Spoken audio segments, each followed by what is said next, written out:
2000 ዓመታትን እንደተሻገረች የሚነገርላት ከተማ ናት። ዘመናዊ ታሪኳ ግን ከ100 ዓመታት አይበልጥም። ብዙዎች በተለምዶ ሴኦል፣ አንዳንዶች ደግሞ ሲኦል ሲሉ ይጠሯታል። የደቡብ ኮሪያ ዋና ከተማን ሶልን። ሶል ሕይወት ከመሬት በላይ ብቻ ሳይሆን ከመሬት በታችም ያለባት ከተማ ነች። ዘመናዊ ተሽከርካሪዎች ውር ከሚሉባቸው ፈጣን አውራ ጎዳናዎች ባልተናነሰ ከመሬት በታች እንደ ጥይት የሚምዘገዘጉ ባቡሮች በየዕለቱ ሚሊዮኖችን ከአንድ ስፍራ ወደ ሌላ ስፍራ ያጓጉዛሉ።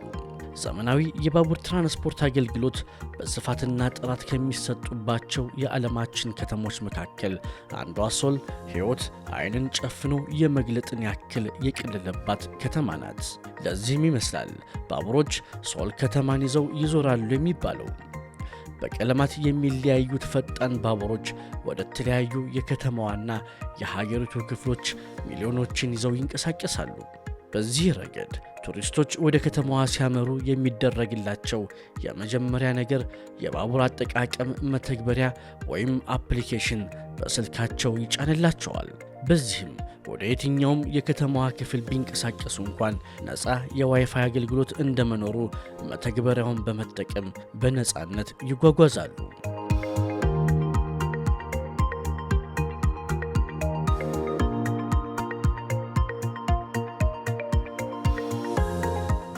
ከተማ ጠንካራ መሰረት ያላት ሶል ከመሬት በታች ባለው ሕይወቷ በርካታ የገበያ ማዕከላት፣ የመዝናኛ ስፍራዎች፣ ትምህርት ቤቶች፣ ማህበራዊ አገልግሎት የሚሰጡ ተቋማትም ይገኙባታል። ጥንታዊ መሰረቷን ባትለቅም እጅግ ዘመናዊ ከሚባሉ የዓለማችን ከተሞች ትመደባለች። ሶል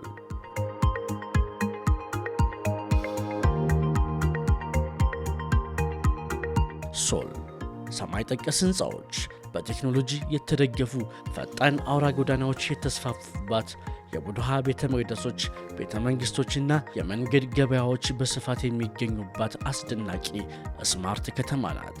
ሶል የዓለማችን ምርጥ የኤሌክትሮኒክስ ከተማም ትባላለች። ከዓለማችን ድንቅ 100 የኤሌክትሮኒክስ ከተሞች መካከል ለ7 ተከታታይ ዓመታት በቀዳሚነት ተመርጣለች።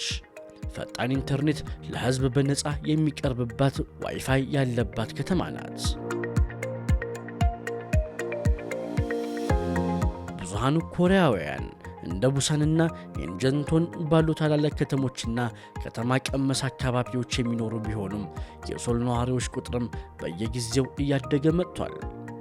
ለቁጥሩ መጨመር ደግሞ በትምህርት ዕድልና የመኖሪያ ፈቃድ ሰነዶች ከመላው ዓለም የሚመጡ ተማሪዎች ከፍተኛ አስተዋጽኦ እንዳደረጉም ይነገራል።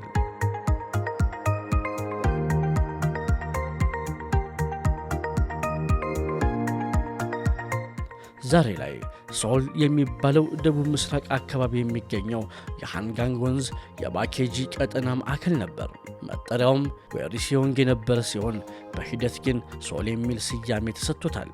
ሶል እንደ ከተማ ማደግ የጀመረችው ከ1392 እስከ 1910 የጀሲዮ ስርወ መንግሥት ዋና ከተማ ከሆነች በኋላ ነበር።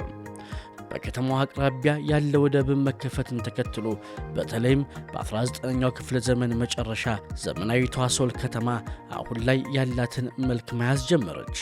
የኤሌክትሪካል ፋሲሊቲዎች፣ የባቡር ሀዲዶች፣ የከተማ ተሽከርካሪ መስመሮች፣ ትምህርት ቤቶችና ሆስፒታሎች በስፋት መገንባት የጀመሩት በዚያን ጊዜ ነበር። ምንም እንኳን ከ1910 እስከ 1945 ሶል ከተማ በጃፓኖች ቅኝ ግዛት አስተዳደር ተጽዕኖ ስር ብትወድቅም ከነፃነቷ ማግስት ግን የኢንዱስትሪ ዘርፉ በእጅጉ ሲስፋፋ በከተማዋ ዙሪያ ሰዎች ሕገወጥ ሥራዎችን ያከናውኑ ስለነበር ሶል ዋና የመኖሪያ ቀጠና ሆነች። እንደ አውሮፓውያን አቆጣጠር 1945 ኮሪያ ነፃነቷን ስትቀዳጅ ከተማዋ በይፋ የሶል ሜትሮፖሊታን ተባለች። ነገር ግን የኮሪያ ጦርነት ሲቀሰቀስ ፈጣን እድገቷ ተገታ። በ1950ዎቹ ሶል ራሷን ከጦርነት በማውጣት ወደ ፈጣን የምጣኔ ሀብት እድገት የተሸጋገረችበት ዓመታት ነበሩ። በርካታ የምዕራባውያን ሀገራት በኢንዱስትሪው ለመዘመን አንድ ክፍለ ዘመን ገደማ ሲፈጅባቸው፣ ኮሪያውያን ግን በመላው የሀገሪቱ ክፍል ኢንዱስትሪውን ለማስፋፋት 30 ዓመታት ብቻ ነበር የፈጀባቸው። 50 ዓመታት ባልሞላ ጊዜ ውስጥ ደግሞ ችግሮቻቸውን በመቅረፍ በሶል ከተማ 10 ሚሊዮን ሰዎች በምቾት መኖር የሚችሉባትን ከባቢ መፍጠር ችለዋል።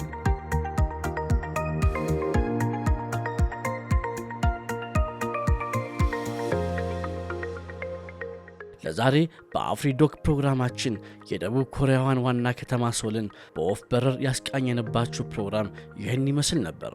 አብራችሁን ስለነበራችሁ ከልብ እናመሰግናለን።